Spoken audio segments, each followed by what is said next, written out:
We are live on a Saturday morning. Me casa, a su casa. Well, just don't come here. I'm at the Levack's Folly. Goz is at his childhood home. Are you in the love chamber of your parents where you were sired? Is that where you are? I'm in my bedroom, my childhood bedroom, Levack. Okay. I'm not. All right. How many pornos between those? How many mags between the mattress and the box spring? Like if you reached in there right now, is there like a swimsuit illustrated, a Sports Illustrated swimsuit edition from 2008, 2008? What do we got in there? No. Where's the spank bank? Where'd you hide the spank bank in that room? I have a bank. Let's see if I can slowly turn my computer. Everybody's got a spank bank, guys. It's a piggy bank here. You still have a piggy bank. Is there any money in there? Sure, there's a few quarters in there. I've got my Syracuse poster, and that's it. It's very similar to what it looked like a week ago or 2 weeks ago when we were talking together. I still don't believe you. I still think you're in your parents' room. No. So a crazy weekend. I'm exhausted. You're exhausted for different reasons, but we are here and we're ready to talk to everybody and have a good time. Kind of a short distance, probably the shortest distance between two shows in a very long time for us. As we did one on Thursday live from Mohawk Chevrolet as part of the Special Olympics Athletes of New York send off to the U.S. Games down in Florida, and now here we are again. Yeah, it's the weird 48-hour spin around. At one point, we used to do these every single day, and now it's like, oh, wait a second, hang on. What didn't we talk about the other day? And luckily, here at the end of May, which is usually known for maybe once in a while having some big sports stories, we've got a bunch of good stuff to talk about today, which is awesome. Worked out good. For us. I mean, good. Let's not get everybody's hopes up too far. I don't better than average. Yeah, I mean, sure. We'll go with that. Let's start with what we know the most about, and that is the Albany Empire traveling to Columbus, Georgia. Everybody tries to say Columbus, Ohio, because that's the one they know. Columbus, Georgia, to take on the Lions. So Lions Empire. This game, it's important on a lot of levels. It's a rematch. Hey! For our audio side, what is that noise and what are you tossing around right now? No, it's just a football. It's just an everyday. Ooh, look Empire. at the NAL 2021. Yep, this is a championship ball. Nobody knows I had it. So apparently during the game, my kid got it. My kid was able to get a hold of one. And then when she's mad at me, she goes, "Here, you take it." So now it's mine. So I'm not giving it back to her. So now I have that to add to the collection. So this is the rematch of the first time these two teams have faced off since the championship game. No Mason Espinosa, no Tommy Grady. Very different landscape, but some things don't change. Albany Empire, probably the most talented roster in the NAL. I know the Cobras are undefeated and have beat them, but if you go top to bottom, back of the football card, you got to go with the Empire roster. And Columbus, again, just an extremely well-coached organization. A lot of talent on their roster as well.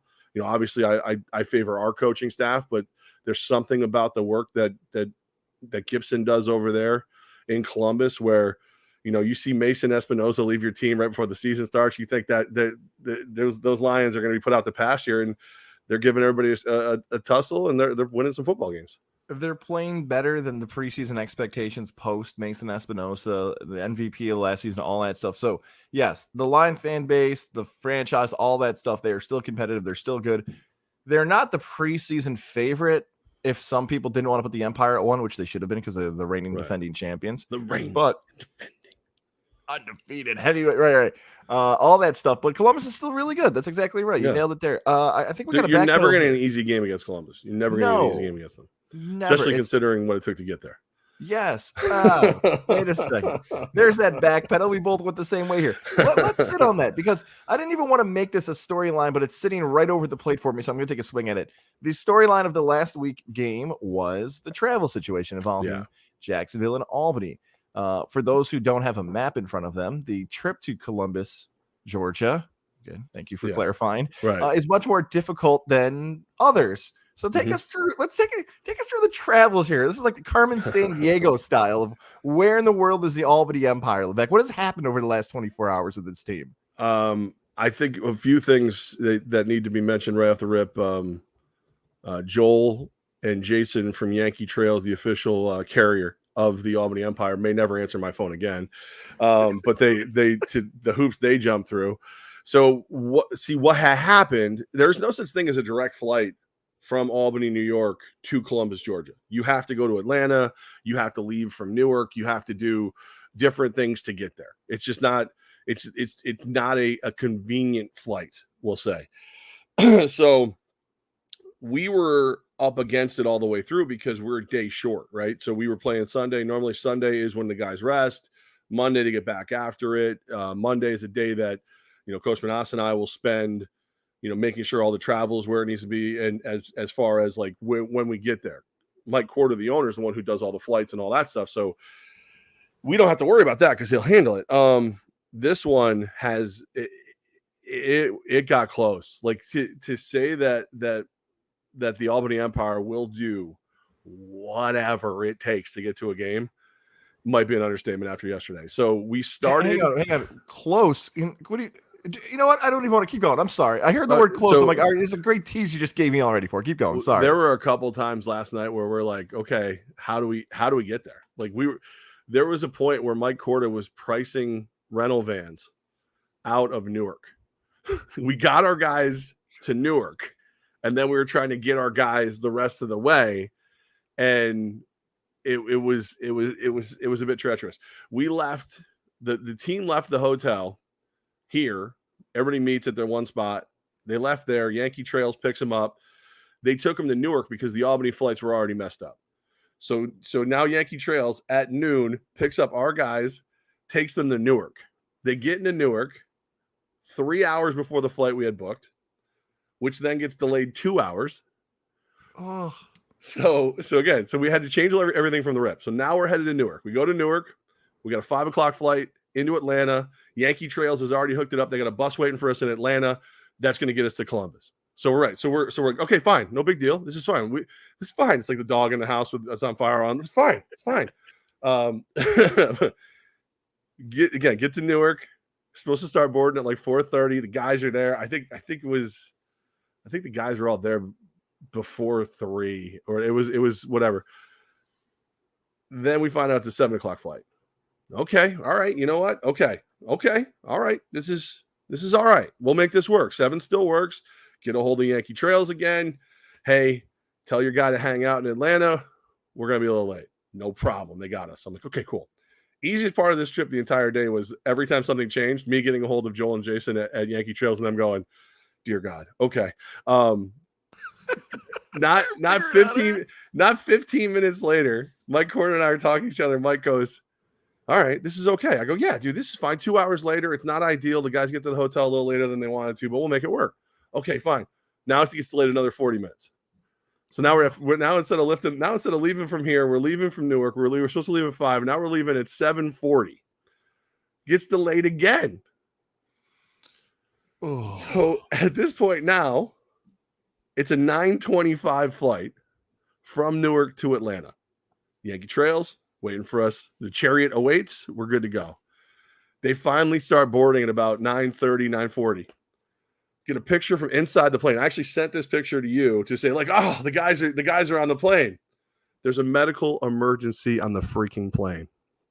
Some poor woman had some kind of issue. I don't know what the details were, but now you have to wait for her to be safely removed by EMTs before you can lift off.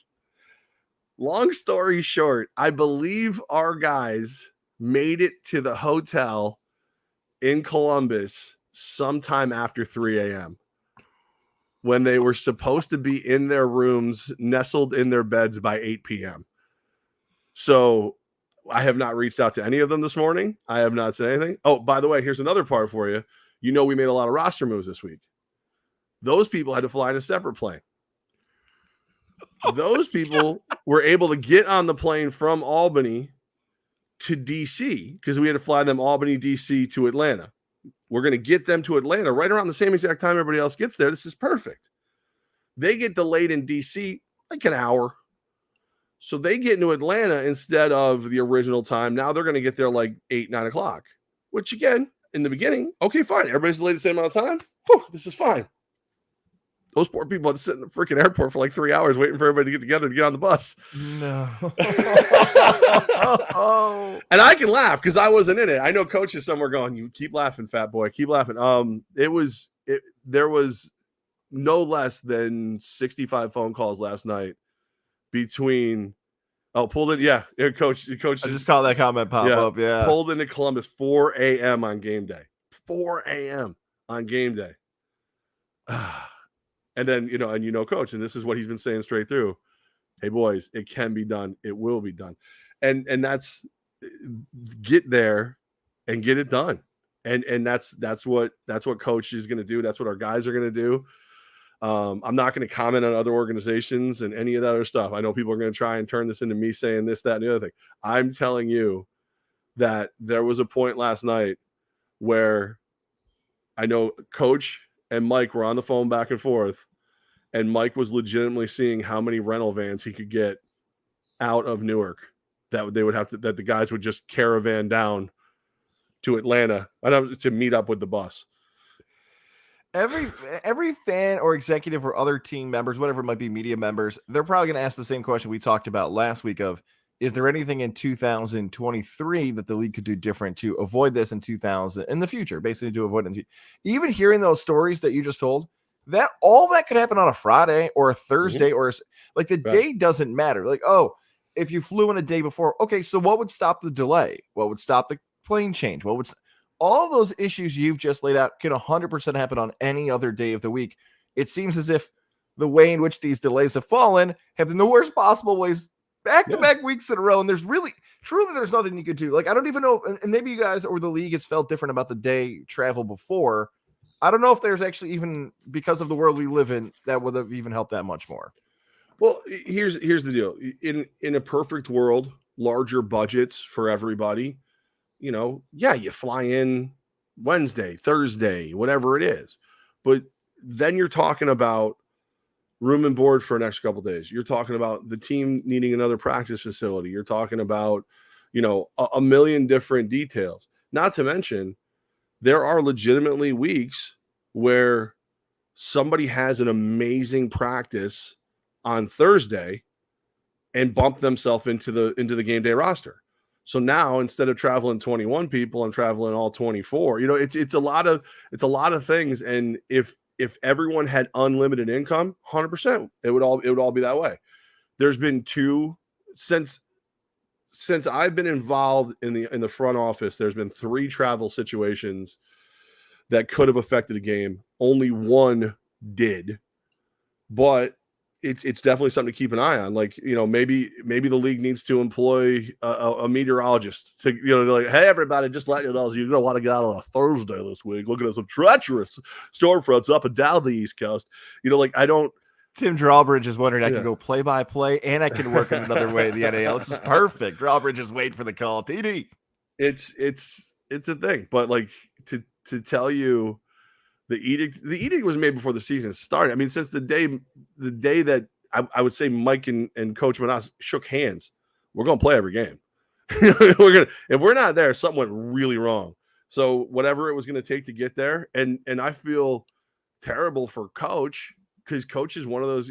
Coach played in the NFL. Coaches. He'd been through a little bit. For him to have to sit in a normal plane seat for a normal trip, it does damage on the guy. Now he's got to do all these other jump through hoops and everything else. I wouldn't get on his bad side today. I would not get on Manas's bad side today. I would go ahead and just tell him how pretty he looks. Maybe, give him a high five whenever you see him, but only raise your hand as high as he raises his. That kind of stuff today is where I would go with Manas. I got a comment here from our guys from inside the walls. Weather, pilots shortage, high ticket prices will build right on it. Glad everyone's safe. I was having a conversation with a girl yesterday who is planning on going on a trip for business to Milwaukee. She said, I looked at my flight from Syracuse to Milwaukee. I could, for about $400 cheaper, fly to either Aruba or London, England, and I would get a better price to go on vacation than actually getting a price to go to work. So I gotta point this out. I do want to point this out. I don't want to be that guy, but I'll be that guy for a minute. Nobody in this league travels farther than we do. We travel more miles than anyone else in this league, and we make it. Just putting it out there. One other thing before we move on from this game, I know Jacksonville fans can blame the travel and say we didn't play as well because of that, because of the first game being so close, the next overtime and all that stuff. Not being there in Columbus, and maybe Empire coaches or players watching might be able to offer their own take now. Mm-hmm. Do you feel as if it's just hard for this not to be a huge part of today's game? whether it be sleep, whether it be prep, because if Empire players come out slow in that first half, you got to shrug your shoulders and like, hey, they have an excuse. I don't think coach will handle that well in the coach's show. If you offer that up as the first question, like how much did travel affect him? He's not going to say it did, but it seems too hard to avoid that being a huge part of this for the first half in today's game. I mean, it's only a story if we lose. Yeah. So I honestly think just knowing our guys the way I do, I think it's probably in your head until pregame meal. Pregame meal, you sit down, you eat, and you're back on your routine, right? That's because coach is very regimented when he wants to do the meal, how far from the arena he wants to. I think once they get into that, it'll feel normal again. And then the adrenaline starts to kick in for the game. Guys like Darius Prince played this team before, some of my guys played for this team. So there's going to be a lot of motivation. And historically, the Empire's a better second half team. So if they come out firing and then their halftime adrenaline kicks in like normal, I think they'll be okay. It's just I'm more concerned about the fact that, and it's not even really like a concern, but if you're going to put a list of what I think is the biggest hurdle for the Empire today, obviously the travel's in there, but the target is on the Empire's back, right? You're the reigning champions. You beat Columbus 3 times last year. Like there's a lot of reasons why anybody in a Lions uniform is going to want to get up and make sure that they represent. They want to get up and they want to make sure how they are portrayed in today's game is a very positive thing. And I think that's the thing is you're always getting everybody's best shot when you're wearing an Albany Empire jersey. So that's more than the travel even.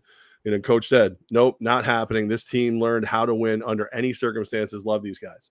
I think it's fair. I think, again, it's you. Coach has a way of putting like an umbrella over the guys when it comes to ancillary details, things that don't need to be in your mind on a football game. Coach has a very good ability to block that out. Maybe it's the O-lineman in him. He just gets in, starts shuffling the feet and the hands start pushing. So I think, again, you probably like 3 o'clock, 4 o'clock last night in the morning. Yeah, I'm sure the guys were a little thinking very much about how the travel might affect this game. But as the days gone on and it's just another day, I mean, these are prime athletes. This isn't you and me dragging ass after a night in the bar at 2 a.m. This is right. These are the guys like, Sammy Casanova is playing the best football that most people have ever seen him play. Brandon Cisse, I've heard him speak to what this season is and what it means. And he's not going to leave. He's not going to leave anything on the bench. It's all going to be out there on the field. So I'm never going to say never, but the only way that becomes a story for other people is if we lose. And I don't ever think we're going to lose.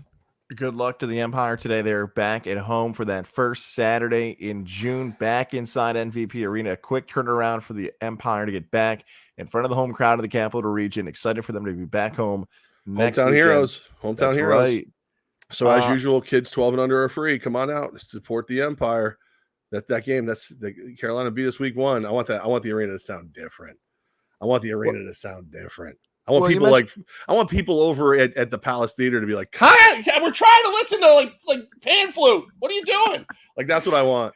You mentioned Carolina and Albany. That could likely be the battle of the top 2 teams in the NAL, a battle of who could be the top seed as the playoffs get closer and closer. I think we at least have to mention what happened with Carolina today. And I don't even know if you can offer anything because it's within hours of the statement coming out here.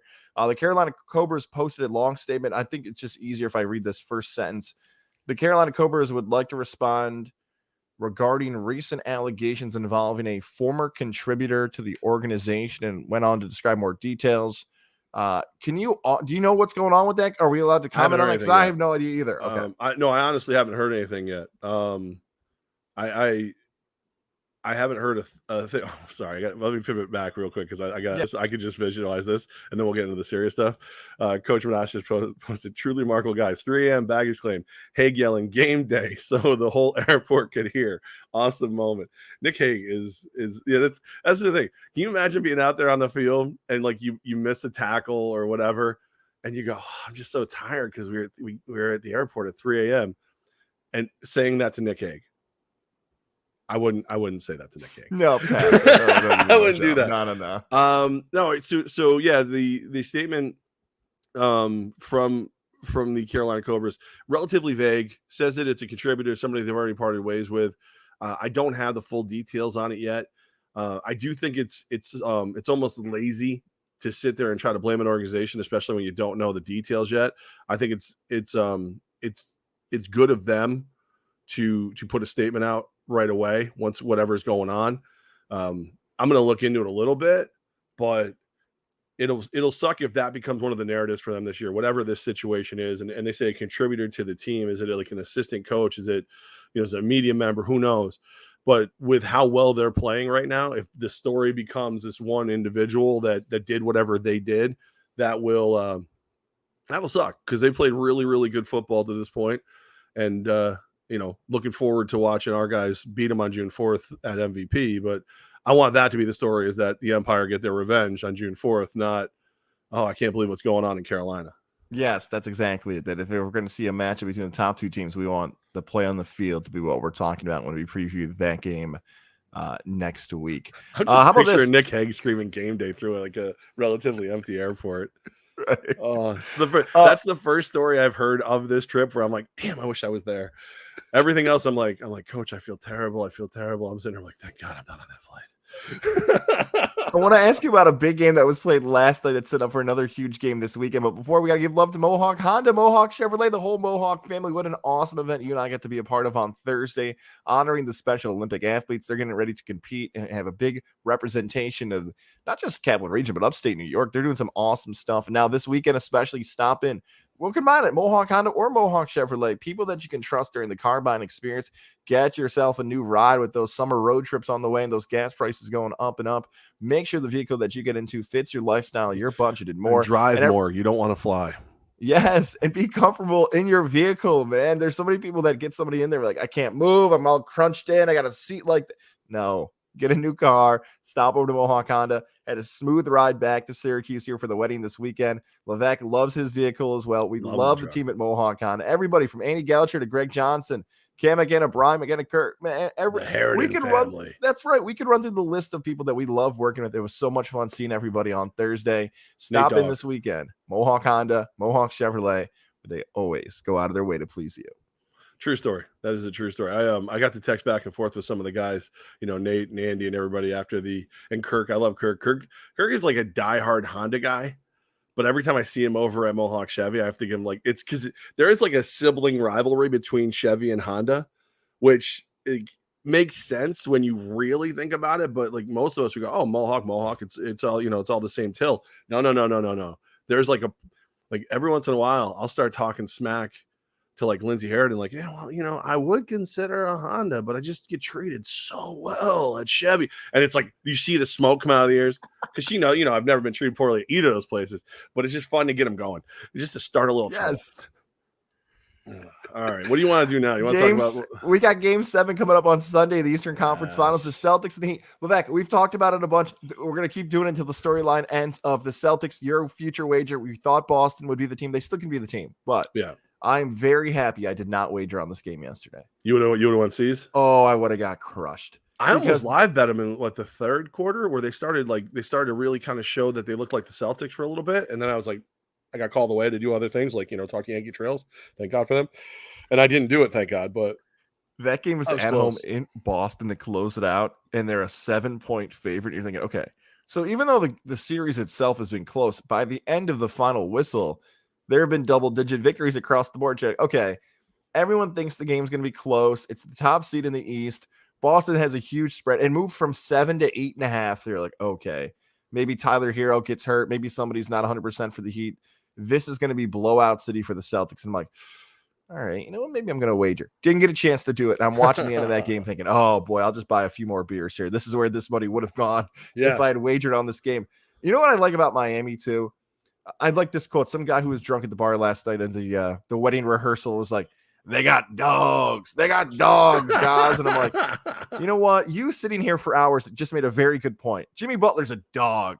But you got guys like Victor Oladipo, guys who weird. Are right. But like, isn't it weird? Like Victor Oladipo, like it's almost like one of those old mob movies where like you see the guy everywhere, and then like they're randomly shopping in like Tucson, and there he is in a supermarket. Like Victor Oladipo was one of my favorite players to watch. He goes to Miami. I think he's going to be even more prevalent. I'm this whole series as I've been watching, I'm like, oh crap, yeah, that's right. He's here. Oh, that's right. Like I lost track of him. Like I lost track of Victor Oladipo ever since the Masked Singer. I didn't know where he was. He's been moved around, injured, but he can play. Everyone crapped, especially me, crapped on Harden for how bad he played. People forgot that Oladipo actually D'd him up and shut him down pretty well. It was all on Harden and not on Oladipo. That's what it is. Like Miami, it's just guys. You know what? Could this have been the Knicks? Now I'm thinking about this. Like, this whole roster, this could have been the Knicks. Well, but see, like the Knicks don't have a Jimmy Butler. Like Jimmy Butler's been there. He's done that. He's that guy where, like a Victor Oladipo, he's never made it to like the promised land. You've always known he's one of the best basketball players out there, but like he was like the driving force a lot of those rosters. Now you got a Jimmy Butler is like, no, we're actually good enough to do this. Like you and you have to believe him because he's done it. You know, he's chased people off teams and had himself chased off teams because he's a dog. I feel like the dogs on Miami line is the same as you calling me country strong. Like it's intended as a compliment, but realistically, it's like, why can't I just be strong? Like, why can't I just like, you know, so like when you say dogs, like tell me a time that Boston hasn't been the dogs on the court. Like this Celtics team will D you up, they'll punch you in the mouth, they'll make you work for everything. They're dogs. The difference is they're more talented basketball players at this point in their career than a lot of the Miami roster. So when you say Miami, you got to go, well, I don't know why they're winning. Oh, because the dogs. Like it's like I don't know why Levack is benching a small car. Oh, because he's country strong. Like you know, it's like it's Jaylen Brown is skilled. Jason Tatum's skilled. Bama Bayou's a dog. He's a dog. I can shoot. I can rebound. No, Andy, you're a dog. You're out there. Yeah. All right, Jimmy Butler. Well, he's still good, but he's really old. Oh, he's a dog. Like it's not, you can't just say 47-8. Woof woof. No, just like superstar. One of the no. That's what my. No. It's always about the culture too, right? It's not about how good they are. Spoelstra figured it out. They're the most cliche basketball team ever. They really are. Like they work hard. They play hungry. They shoot. They coached well. They high motors. Cliche, that's right. High motors. Every cliche you want fits the Miami Heat. If you've never watched a second of Miami Heat basketball, you can escape the conversation with dropping cliche things about basketball and be right about that team. Was there ever a time you looked at the standings and went, oh yeah, no, I expected Miami to be at top of it? Like Never. It was every year. It was like, oh, yeah, every week you look at, oh, Milwaukee will be back up there by now. Oh, the 76ers, now they're healthy. They'll be up there. Oh, you know, the Celtics, they've just got a top to bottom roster. Like, and it's like, Miami's still here, huh? Dogs. Not like, oh, they're better than we thought they were. Look at the way that they're playing. Dogs. You can't, that's what I'm saying. It's like, it's almost an insult. It's like, I can't believe what my eyes are seeing, so I have to make an excuse for it. Oh, they're dogs. You know, it would have been great if maybe not the Knicks, but the Nets or somebody, you know, even mention the Nets, like they're the opposite of Miami, like really well groomed dogs that are like in the Westminster Dog Show. Like Durant and Kyrie will only show up when they feel like it. Yeah. Ben Simmons, that's exactly the exact opposite of the Heat. Yeah, they're soft. By the way, they're soft. Yeah, did you see like Yankee fans, by the way, were still screaming about Trae Young? I saw this the other day, like they're still chanting F Trae Young at games and stuff. I'm like, man, imagine if they got to like the conference finals or like the conference semis, how much better it would have been for Knicks fans. But Heat Celtics game 7. Either you know, I would still take the Celtics. You mentioned this just a few minutes ago. Huge compliment for Trae Young, by the way. Huge compliment. Because that's like you when the Yankees, not like when they were their absolute best, but like right after the dynasty. And you know, I'm a diehard Pearl Jam fan. Like you'll listen to like Pearl Jam live from Fenway, and every time there's like a lull, and it's like F the Yankees, like they all start chanting that like at Pearl Jam. Like this is your night out, Boston. You put on your best holy t-shirt. You know, you put the Marb Red down for a little bit to walk through security. You got the Sam Adams seasonal, not just the regular lager. It's your night out. You're living the dream. You picked everybody up behind Duncan and Sully and Tommy Boy. You're ready to go. And all you can think about, not even flow, not better man, not yellow Ledbetter. You thinking about the Yankees. That's so Trae Young. Congratulations to you. The Yankees fans who suffered through Knicks season are still thinking of you while the Yankees are playing phenomenal baseball. They'll never let it go. You can't. Not until they beat them. I want someone to bring, I think it was Sami Zayn, the wrestler, who brought him to the Garden to be like a bad guy villain, and they were still booing him. It still worked and everything else. I would stick, by the way, I would take the Celtics on Sunday. So I'm still feeling like this is going to be Corey and Greenwich is waiting for us to pick this game. I know somewhere like he's asked us every week who's going to make the finals. He's still feeding the cows. But a lot of people predict this to be a 7-game series. This is one of the few ones where, like, I think the prevailing wisdom was this was going to go 7. And it went 7. Like, normally when you hear everyone say 7, it's like a 5-game series. So it's living up to the hype, and I'm excited about it. The teams who beat Golden State in the finals is the Cavaliers with LeBron and Kyrie and Kevin Love, the Raptors with Kawhi Leonard. I don't know if I count. I mean, look, Golden State made the final 6 of the last 8 years, and those teams that won was the LeBron COVID season and last year when they were hurt. So I don't know if they have a player, the Celtics or the Heat, that can beat that type of Warrior team, but that's the fun part about the NBA Finals going up against the Warriors, because you could have made that same argument against Kawhi Leonard in Toronto, and then he became a new superstar, and LeBron in Cleveland and everything else. So those moments are made through Golden State. I would still say they should be the favorite in the finals, whoever they end up playing, whether it be Boston. I think they'll be heavy favorites over Miami. Yeah. And then I think Boston, they'll still be favored. Like, but still, I think Miami will get no love, and if they get to the finals. I'm just trying to see, because I'm pretty sure I bet Miami at one point too, just a lot less. Yeah, 5 to win 65 on Miami. Ooh, I had this. I won in the same night. So this is February 20th. I bet 5 on Miami to win, to pay 65. I bet 5 on Phoenix to win 26, and I put 5 on the Bulls to win $155. One still alive. And then over here in a separate one, screw you, JB Smooth. I bet cash out. I bet 17 same night. I put 17. So I must have had $17 left in my account on the C's to win $442. Oh, that's still out there. Boston. Come on. The only team alive that I don't have a bet on is the Warriors. And they're gonna be like a heavy favorite in this series. They're gonna be like minus 195, minus 210 to win the whole series, probably something like that. Now you're wondering, like, how much money would you have to bet on the Warriors to hedge your Celtics bet all of a sudden? You start doing the math later this weekend if Boston wins. You might hopefully find yourself open it up in like one of the apps. And all right, you do that while I tell you about our friends over at Lily and David Fine Jewelers. As I've mentioned before, I'm off to a wedding today. Shout out to our friends Jesse and Anna Austin. They are getting married. Their wedding plans have been thrown all over the place, just like so many other people across 2022 that you've had to change plans because of COVID. And if you're thinking about either proposing or getting married, or maybe at least upgrading your wedding band or engagement ring, Lily and David Fine Jewelers is a spot for you. I know from experience, happy to say my wife will be wearing her wonderful ring to this wedding. I got my wedding band on right now. Head over to Route 50, the shops of Wilton. Check out their spot. The selection is great. You can find exactly what she's going to want for the future. Maybe she's already given you a tip or a hint of what type of ring you're looking for. Katie. Especially when you go to these weddings, some people don't realize if you're dating or engaged, and then the old people will get a few in them and be like, hey. Oh, so when are you guys getting married? Are you guys planning on getting married? If you don't want that guilt to wash over you during, or you could just walk into a show hosted by your team president as one of the empresses, and then have the team president shame your boyfriend. And then all the girls like pat me on the back like I was a superhero, leaving there like, thank you for doing that. Will you do that for us? And yes, I will shame every one of your boyfriends into going to Lily and David. Remember Alyssa, David, and the crew, Jacob over there. If you see someone with the Albany Empire gear, that poor young man was shamed into coming to Lily and David Fine Jewelers. I mean, come on. Pressured. Can you imagine being air quote pressured into proposing to one of my lovely empresses? You should be thankful that I'm helping facilitate that lifelong union. Lily and David Fine Jewelers. Levack is helping people. I'm a helper. Lifelong union. I'm a helper. That's right.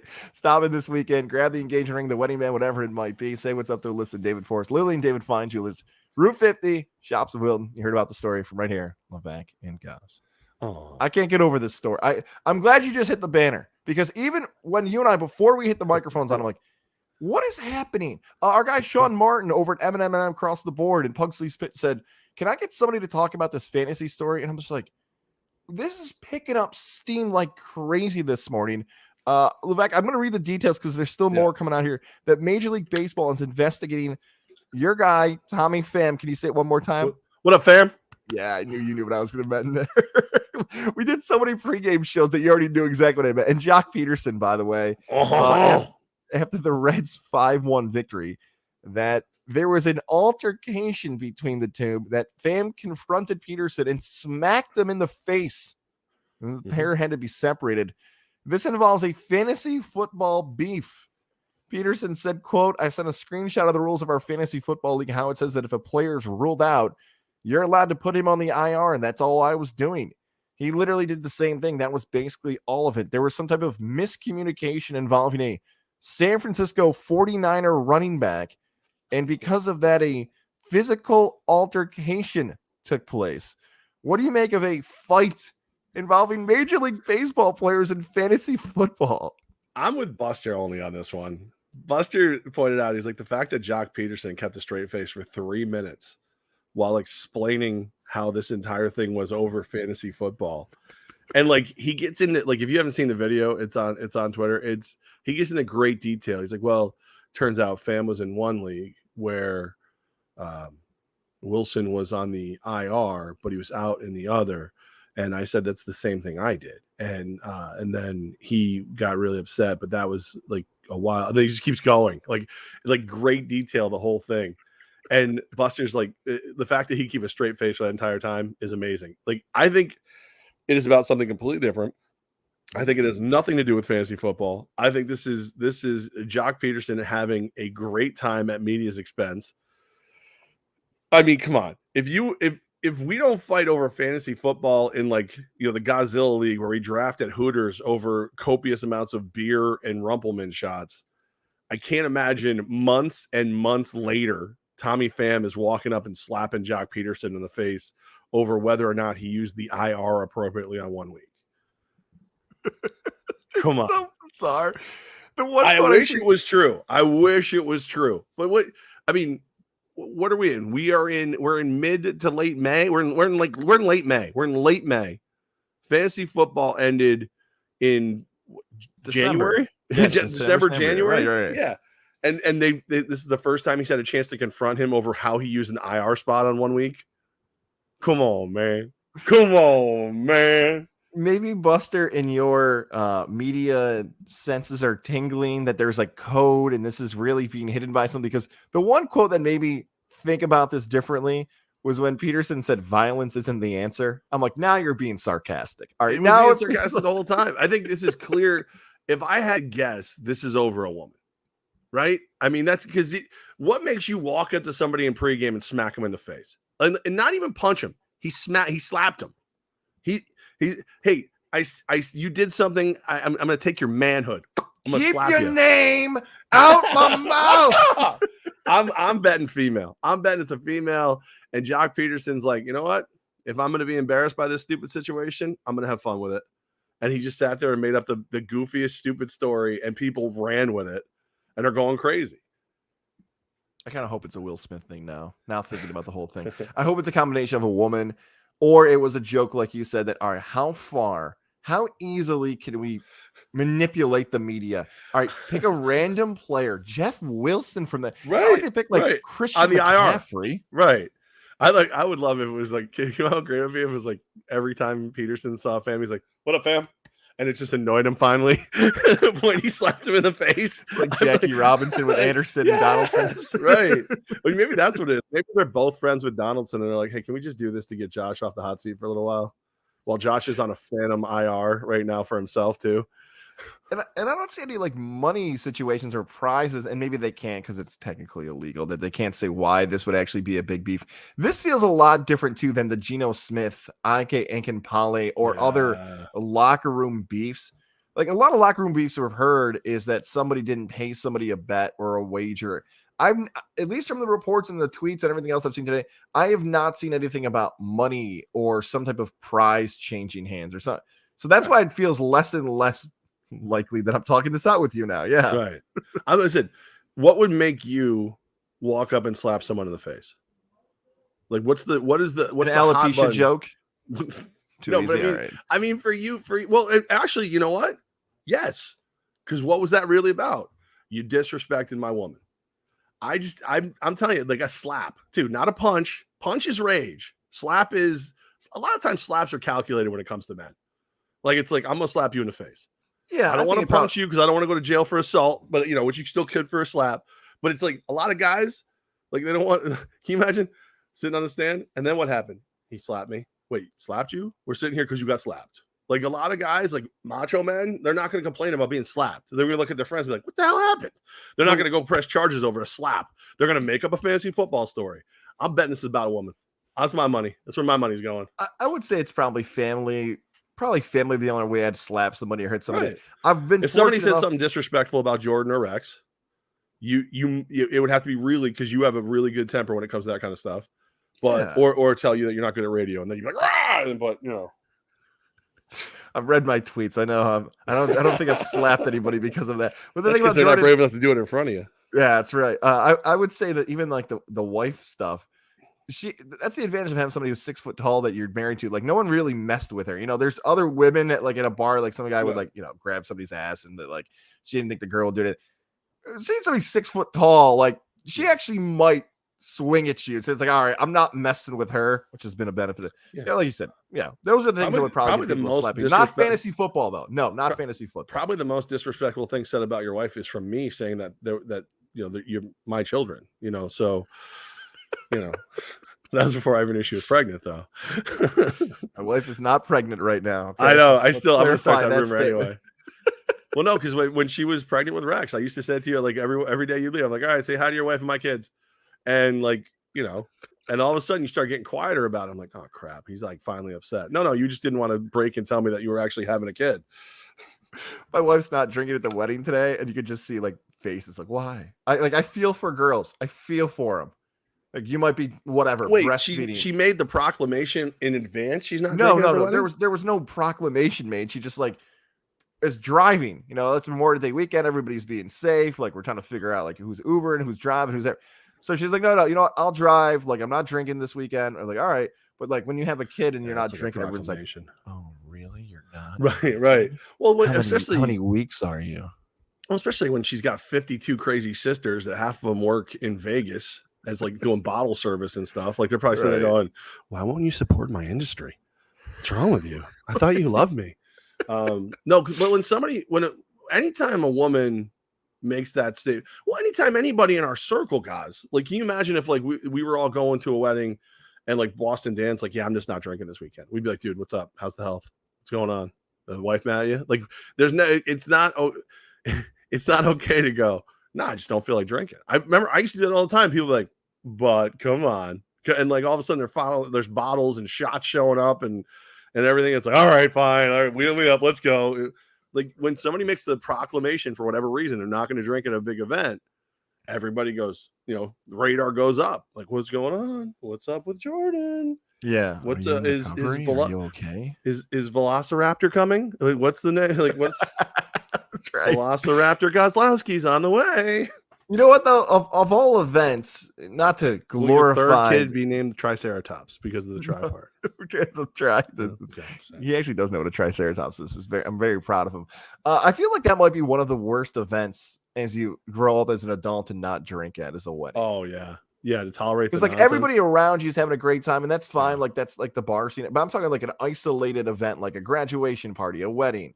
I don't know how many people are getting liquored up at a funeral, but I feel like a wedding's a tough one to go through not having a little bit of liquid courage, we'll say. I was at it was way back in the day. It was long before I ever met you. I was at a coworker's father's funeral and we're all being supportive and we're all sitting there and everything and sitting through the service. In the service, like so inside the funeral home, somebody pops a beer indoors, not even in the parking lot, not at a function later. Indoors, and you see, there was probably 60 people in the room, right?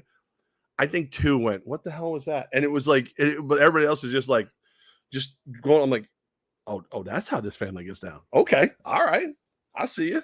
All right, okay. This is a rip snorter. Let's have a good time. I guarantee you, at a wedding, a funeral, any type of exciting event, Jared Lozier would be consuming some type of food or alcohol. That's the insurance/investing you need in your future. Make sure that you don't invest in alcohol when you're going to be investing in a ride home. If you're going to a funeral and you need someone to drink with, call Jared Lozier at 518-956-3753. Shoot him a text. Hey, what are you doing today? Want to be my +1 at a wedding? He might show up. He probably would. 518-956. You're gonna see you'll see the bubbles go up, like the text is coming back, and it's gonna be open bar ? 518-956-3753. He is Top helping shelf. you save money. Again, with you and the prices and the budgets changing as 2022 continues to throw some curveballs and obstacles, maybe financially towards you, you want to make sure that your insurance policies, you're not overpaying for those. The things that are important in your life, your car, your home, your small business, the things that you look back at month after month and say, okay, that's the price I'm paying. What if there's a better number out there? Let Jared Lozier from Northeastern Insurance shop the market for you. Simple and easy. One email, one text. Can I get a quote on this? JAREDL@nemail.com. If you're listening to the podcast on the audio side, just pause the podcast and be like, can I get money? Jared Lozier, 518-956-3753. Me has the money? Northeastern Insurance. Do it this weekend if you're on the road traveling, long road trips. There it is, right on your phone. One text, one email, and save yourself some cash. If I go to your wedding and I don't have like a legit like thing the next day and I don't get a room, I didn't want to go to your wedding. That's, I mean, like in all sincerity, that's the slap and insult. Well, no, it's not even like an insult. It's just like, all right, I'm here out of respect, but I don't want to be here. But like if I like our friend Joe, who we used to work with at the radio station, like I actually did the wedding. I was the minister. I was the officiant for the wedding, and I wanted to stay and just rip it up. Like it was a great plan, whatever. But it was the night before the championship game last year. So like I was literally I really want to be here, but I got to go to this thing. I got to go do this. I can't say no to that. Like I literally like walked out of league meetings on the phone to go officiate the wedding. And then that, so that's like the one exception to the rule. But like, if there's a hotel room available, like your wedding, like the second you made it available, I got a room because I knew we were going to get after it. Boston Dan's wedding, I was in it and I made sure I got a room. Like, I was like those, and Boston Dan's was not far from my house, but I still got a room. I wasn't taking any chances. So because I'm gonna get after it. Like I went to a wedding at Century Hill, which is, I could legitimately walk home. It wouldn't be a fun time, especially in dress shoes. I got a room. So if you're like, yeah, come to my wedding, and I'm like, okay, great. And then you go, oh, do you need a room? And I go, no, I'm okay. I don't really want to go. I'm going out of respect. You're just doing out of the goodness and kindness of your heart. Yeah. That's right. You'll be there. You'll be seen. You'll say yes to the invitation. Yep. Yeah. I'll put a card on the table or something, and I'll leave. I would never, ever, ever want to go to a wedding with Colin Kaepernick. Because like the whole time, like the whole time, though, people are going to ask him about that. Just no. Hey, your Raiders put out a statement, sort of, kind of. Very impressed with his fitness and arm strength, basically, but not making an offer at this time. So let me see if I can translate this for you. Hey, we did the right thing. We worked him out. He looks good. Other people should work him out. We don't want him. Someone should sign him, not us. We're not going to do it. We don't need him. That's like, you saw all the reasons you shouldn't sign the guy right now. The fact that Josh McDaniels had to come out and go, no, Derek Carr's my quarterback. Like the guy isn't even in silver and black yet, and you already have to validate your starting quarterback. You are just asking for a mess. If the Raiders sign Colin Kaepernick, I will officially, like, in the past, the Raiders were so bad that when they were out of it, I would start rooting for another team, like just to have something like to root for with my friends. Usually, like if it was you, I'd be like the Bucs. If I was hanging out with my other friends, with Giants, whatever, just so that like I felt like I was still in. If they sign Kaepernick, I'm gonna have to find another team to look into for this year because I can't. Whoa, Levack, you're a lifelong Raider fan, and I'll always be a Raider fan. I'll hope they play well, but there's just no way you can be successful with that business model. You're inviting bullshit from day one. Like the circus pulls into town before anything can happen, and what you went through last year, players killing people, legitimately killing people, and coaches being fired. Well, I'm sorry, resigning over things that had to do with emails from 4, 5, 6 years earlier.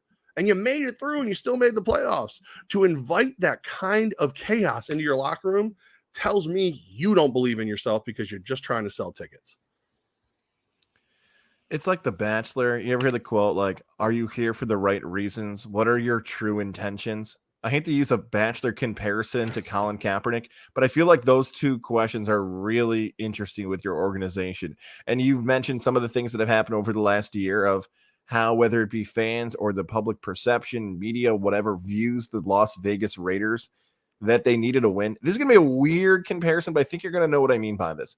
The more and more this isolated thing with Kaepernick and the Raiders reminds me of, remember Michael Sam and then the St. Louis Rams, that Michael Sam came out, said he was gay, and he was the SEC player of the year on defense, but people didn't know where he was going to get drafted. And then the Rams eventually drafted him in the 7th round. But there seemed as if, whether it be that month up to the draft and even when training camp hit, that there was a, hey, we can't let this go by. Like, somebody's going to draft Michael Sam. And if you want to say he's a good football player, great. Like, he is. He was a good. Or are you doing it to fish for compliments? Do you want, like, these non-sports fans to say, oh my God, I'm a Ram fan now because I drafted Michael Sam, or I'm a Raider fan now because they're the only ones who gave Kaepernick a chance. I love their. Is it just an easy marketing tool of, hey, whoa, we did it. We gave him a chance. We gave him an opportunity. And why isn't everybody giving us compliments? It feels like they were chasing a hug or fishing for a compliment. Does that make sense? I think part of it, if it was a different organization or the Raiders had a different relationship with the NFL, I could see a scenario where they looked at the Raiders and went, like, hey, he works out in Vegas.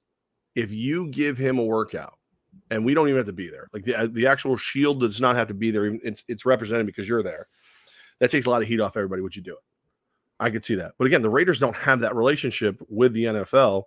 And the current head coach of the Raiders is part of an organization that may hate Goodell even more than anyone else. So because of the Patriots days. But I think I could see where this would be a little bit of clout. I could see where you could say, hey, I just really wanted to see if he had that kind of Marcus Mariota skill set because I like the way that worked out there last year, whatever.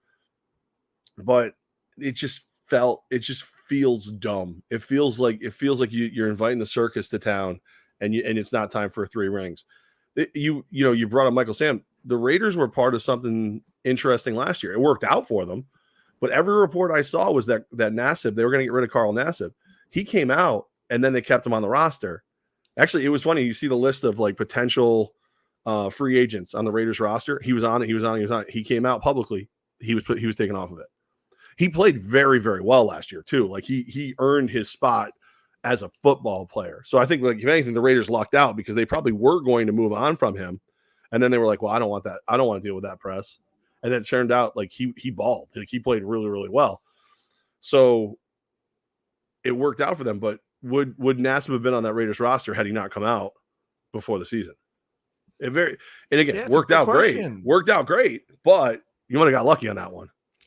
And how often can you play that game of, hey, we're more worried about public perception than we are about winning football games? Because you got to draw the line somewhere, and maybe that's an example of it. Maybe it's not. And look, you mentioned Carl Nassib was really good. So that storyline gets lost in August or July. If the player you've decided to keep on the roster, you can make the argument of, hey, he's here because of his production and everything else. I'm still sticking by what's happened in the last 2 days, that Kaepernick's not going to be a Raider when training camp starts. Like, game one, they could go after somebody else. If they signed him, game one, there's signs on the stand saying start Kaepernick. Game one.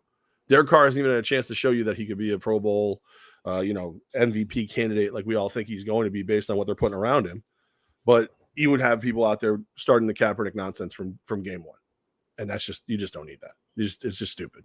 Some on the internet have used this phrase that Kaepernick is willing to go back to slavery, which he used to call the NFL. If you remember that over the last, Colin Kaepernick. Okay. So that might be the last. Well, I mean, when you make those kind of statements, they come back,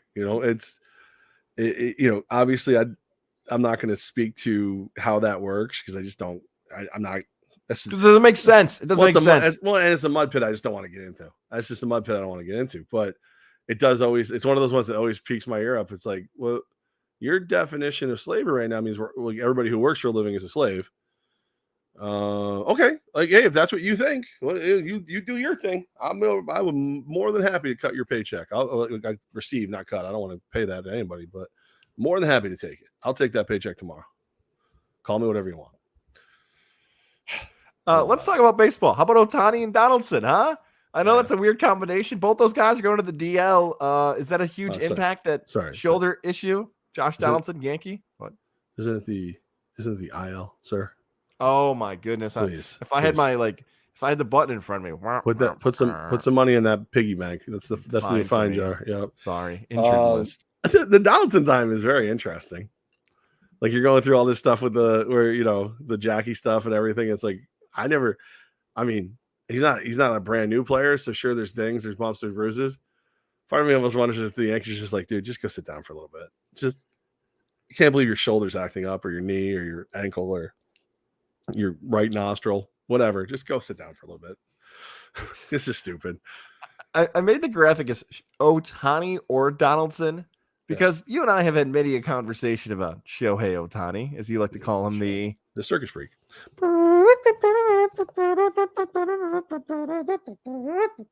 Which Ohtani's on the IL? Is it the hitter or the pitcher? Which one? Which one? I believe it's both. Oh, that's fantasy players left at both of those people. Maybe that's why Fam slapped Jock. He wanted to still play him in one position and he couldn't. That's the real fantasy beef. The real beef. Ohtani's a bigger loss. There's rumors he might DH today. I don't know if that's positive. That might just be a gamesmanship by Madden, the manager of the Angels. Ohtani out of the lineup is more impactful than Donaldson, right? And the reason I just tossed that out there is because we've watched this Yankee team the last 5 to 6 years. When something like Savage is in the box or the Tonight Show, like these things that happen to get the Yankees on a streak, it works for the New York Yankees. I can't say Ohtani has any type of at least clubhouse factor. I get he's the MVP but clubhouse to clubhouse, that stuff has been hugely important for the Yankees franchise the last couple of years. Well, plus with everything the Yankees have been through as far as injuries over the last 3 years, they've earned the reputation of a team that can weather these storms. So you don't want to lose a guy like Donaldson, because I do think having Donaldson and Rizzo out there, the majority of the games adds stability, adds Major League Baseball talent at your corners. But I think the Yankees, if it's not that long, it actually works out for the Yankees on a couple levels. Again, you've got these he's not old, but he's an older player. He's going to need a rest at some point in the season. Why not 40, 50 games in? Why not give him a couple days, especially in the middle of all this nonsense where, he's a racist all of a sudden because he called somebody what they called themselves. Take a break, take a nap. You'll be okay. We'll bring you back. We'll bring you back when you feel better. When the heat's off. We'll see you in 10 days, and then Ohtani, there's so much of what the Angels are now, like how you can have a roster with Mike Trout and everybody talks about Ohtani first. I don't know, like, how can you go without him? Like, mentally speaking, are you as a member of that roster who isn't a superstar, are you looking around going, how do we win without Superman? How do we win without the circus freak who can pitch and hit bombs? Does it feel like, look, I get the impact of Ohtani and everything else. It feels like baseball players don't get the rap of injury prone as much as any other professional sport. I was thinking about this the other day. So you've never met Giancarlo Stanton or Aaron Judge? No? Okay. All right. No. Look, Stanton and Judge, I get have missed time. But when it comes to guys in the NBA like Zion, Ben Simmons, Kawhi, and maybe they're a whole different conversation because some people would say it's not about injuries. It's about, I don't know, their team or their wealth or resting or load management. Football, we just had a conversation about fantasy football earlier. There are people you actually would never put on your fantasy football team because they've either been injured in the past or had been injured on your respective team you had. It feels like baseball guys, maybe it's the length of the season. Scherzer's an example of this, that he has a sore hip is what it's being called, an oblique, and he's out 2 months. It's like 2 months. 2 months. Oh. Ohtani, a shoulder issue, you got 2 weeks. Maybe the matchups of how those things come together for time. We did one with Aaron Judge when he got hurt where we're like, oh, he'll be back in 3 weeks. It was 3 months. We're like, what the hell happened? Well, he's injury prone. Like, there's a different way to say it, too. There's a nicer way to say it. Oh, man, if he could just stay healthy. Yeah. If he could play a whole season. Aaron Judge, Giancarlo Stanton, Aaron Hicks, Joey Gallo's charging into that territory as we speak. There's a lot of members of the Yankees who have that. Luis Severino. Like, it's, oh, man, can you imagine? Like I don't know a single Yankee fan right now that isn't going, how much more time can we get out of Judge before he gets shut down for 10, 15, 30 days? How much more time can we get? because Stanton getting hurt is just like, oh no, like here it comes. There's a lot of injury prone in baseball. I think 162 games is a lot of time. It's a lot of time.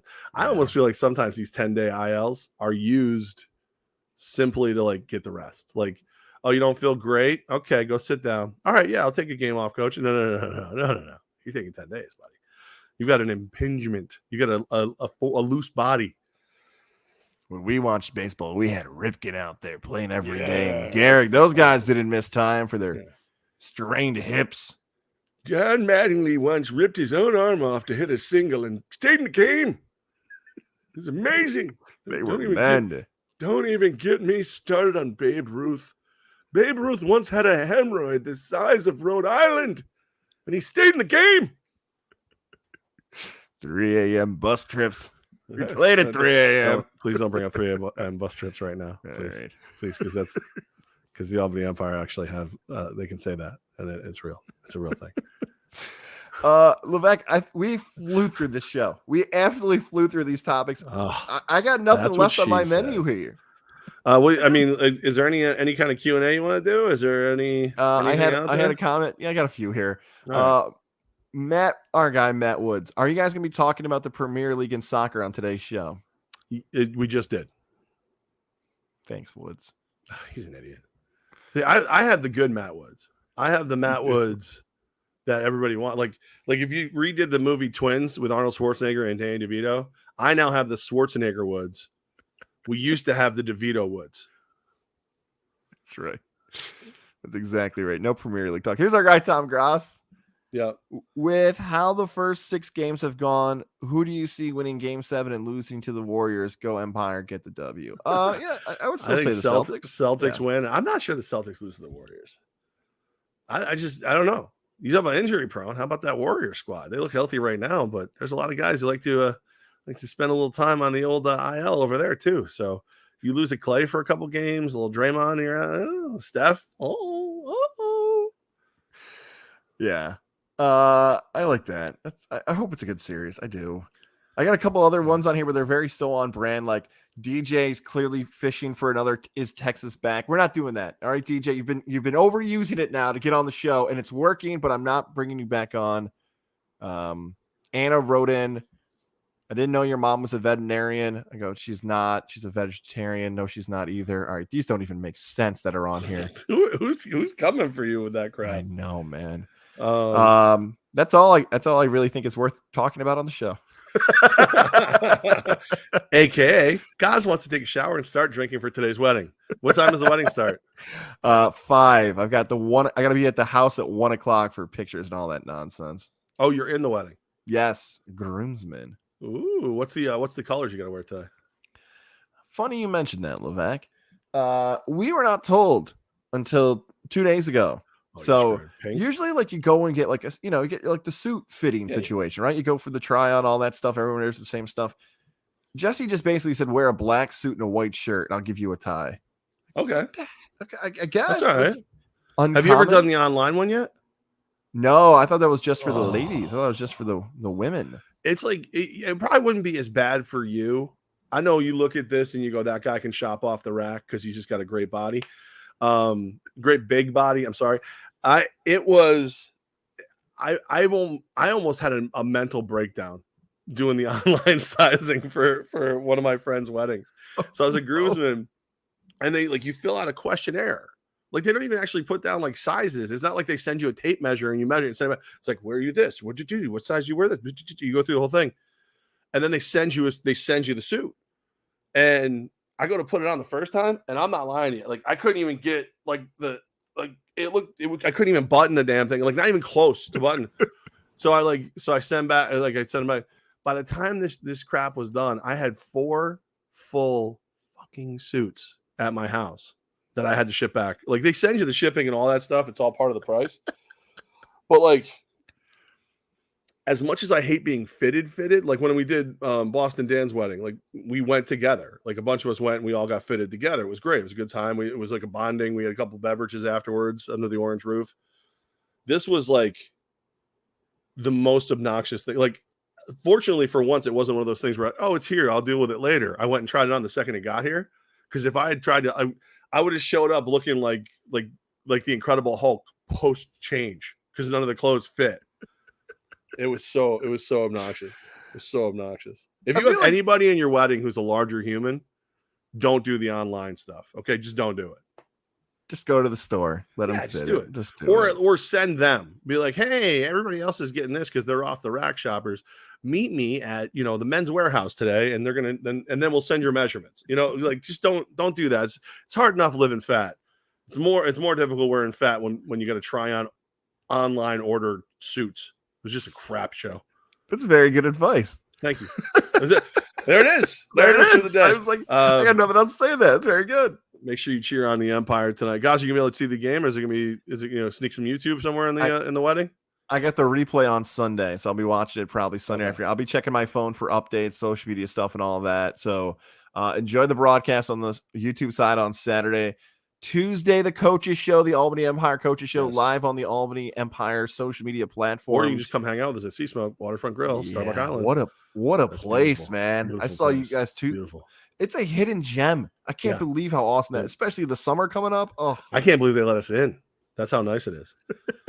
And then we're gonna go right after, right? Or you want to do Wednesday, or you want to go? I thought we were going right after. I thought I was gonna motorboat myself across the river, get here, and then do it Tuesday night. But I'll do whatever. I'm good. I'm down for whatever. I'll do Tuesday. You tell me. We'll do this on the air. 3:30 to 5. We usually go. What time are we usually? I'm going to go 3 to 4:30. So 3 to 4:30 is the Coaches Show on Tuesday. All right. So do you want? If you want me to go on like 5, I could be here by 5. I can make it work. Maybe a little. Maybe we'll do this. Maybe we'll go live from this. We'll go like this. We'll go over whatever you want. You tell me what you want. Tuesday it is. All right. And then Saturday we're back for the pregame show for the Albany. So I'll have this set up in my house, ready to go. I'll leave there. I'll be here. You'll be starting the show. I'll slide in. So what's up, everybody? How you doing? It's Levack from Levack and Goz. All right. So goodbye. See you Tuesday. All right. Have fun today, everybody. Have a great weekend. Happy Memorial Day. We appreciate everyone. We appreciate all the peoples, who have sacrificed for us and continue to serve for us and all the things. All of you. We love you. USA. I can't get the end, but hold on. Keep doing it. USA.